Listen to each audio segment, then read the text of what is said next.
Is the gate closed?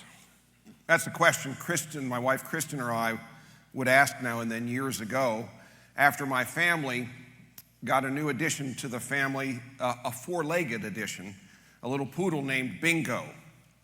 He was given that name by his former owners, an elderly couple in our church at the time, who decided they wanted to find another household for Bingo when he was more than they could handle. There's a story behind that.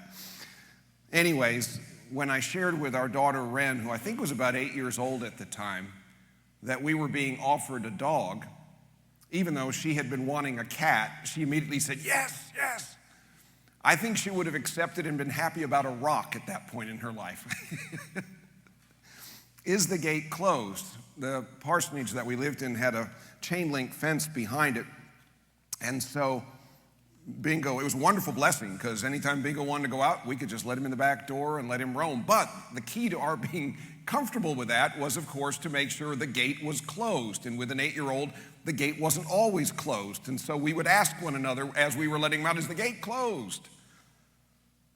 Gates are important, not only for their functionality, but also for their beauty sometimes, as they're often a focal point of a fence or a wall. One of the most well-known gates in the entire world is the Brandenburg Gate in Berlin. Constructed in the late 18th century and standing at the western end of the great street Unter den Linden, this imposing structure became a poignant symbol of conquest and division for the city of Berlin and the German people over the centuries. Napoleon and his men marched through that gate in triumphant procession. Prussian troops celebrated victories by marching through the gate. In 1945, it became a central portion of the border between the British and Soviet sectors of the city. And from 1961 until 1989, the gate was closed to all traffic as part of the Berlin Wall, separating the free sectors of West Berlin from the communist-controlled East sector. The Brandenburg Gate, which I stood on both sides of in 1981 when I visited Berlin, symbolized more than any other structure in all the world the great division at the time between democratic and communist governments.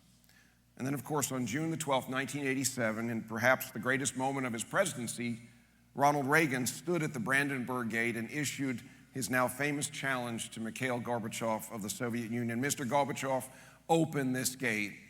Mr. Gorbachev, tear down this wall. And of course, 2.5 years later, the wall was indeed torn down,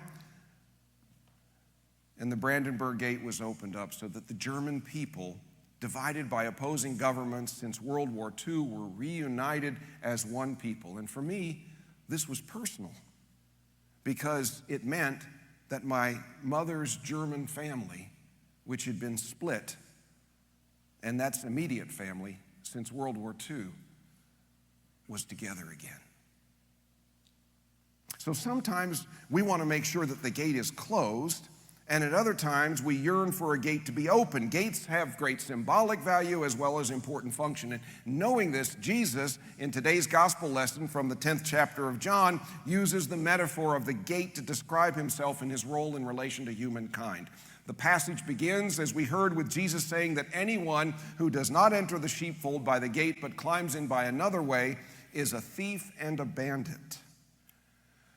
Given that these words immediately follow Jesus' criticism of the Pharisees for their spiritual blindness when they reacted negatively to his healing the man born blind in chapter 9, it seems likely that John wants us to understand that Jesus has in mind the Pharisees and other religious leaders as thieves and bandits whose motives in gaining access to the flock were selfish and unrighteous. Religious leaders often seemed to be the target of Jesus' criticism. In contrast, he rarely said anything bad about the common folks.